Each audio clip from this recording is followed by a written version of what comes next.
পেটৰ বিষ pressure diabetes এইবিলাকত ভাল বিশেষকৈ ভেদাইলতাটো প্ৰেছাৰত অতি উত্তম মানিমুনিটো পেটৰ কাৰণে ভাল পেটৰ যি মানুহৰ যি পেট চলা হয় তেতিয়া খুবেই ভাল এই মানিমুনিটো এনেও বটি খাব ভাল বনাও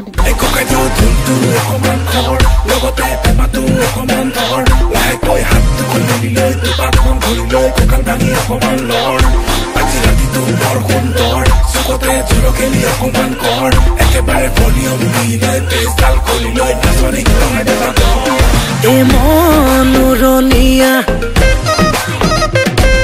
জীৱন দুদিনীয়া ৰৈ ৰৈ কোনো লাভ নাই ৰাতি কেনেবাকৈ তোৰে ঘৰলামগৈ লৈ যাম তোকে পলুৱাই ফোনত পেপে সদায় ৰাতি পেপে খালি নেনে বিয়া পাতি নেনে কিমানো